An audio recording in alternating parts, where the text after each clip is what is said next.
வணக்கம். 2025 ஜூன் 9 திங்கட்கிழமை அதிகாலை நிலவர 2 நிமிட வானிலை அறிக்கை. அதிகாரப்பூர்வ வானிலை அறிக்கைக்கு இந்திய வானிலை ஆராய்ச்சித்துறை அறிக்கையை பார்க்கவும். எதிர்பார்த்தது போலவே கடலூருக்கு வடக்கே நேற்றைக்கு மழை, பரவலான மழை, ஒதுக்கி ஒதுக்கி கனமழை பொழிவை கொடுத்திருக்கிறது. எதிர்பார்த்ததை விட தர்மபுரிக்கு தெற்கேயும் சேலத்திலையும் மழை பொழிவை கொடுத்திருக்கிறது. நேற்றைக்கு தர்மபுரி மாவட்டம் பெண்ணாகரத்தில் 68 மில்லிமீட்டர் மழைப்பொழிவை கொடுத்திருக்கிறது. கள்ளக்குறிச்சி மாவட்டம் கடவனூரில் 55 மில்லிமீட்டர் மழைப்பொழிவு கொடுத்திருக்கிறது. அதே போல கிருஷ்ணகிரி மாவட்டத்தில் நெடுங்கல் 44 மில்லிமீட்டரும், மதுரையில் கூட மேட்டுப்பட்டியில் 14 மில்லிமீட்டரும் மழைப்பொழிவு.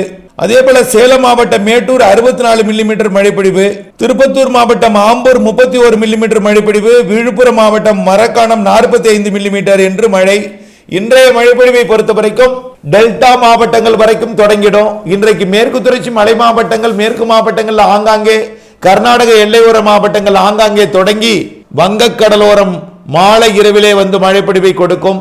நாளை 10ஆம் தேதி தென்மேற்கு பருவமழையையும் தொடக்கி தென்மேற்கு பருவமழை மீண்டும் தொடக்கி தீவிரப்படுத்த இருக்கிறது. நாளைய மழைப்பொழிவு அனைத்து மாவட்டங்களுக்கும் உண்டு.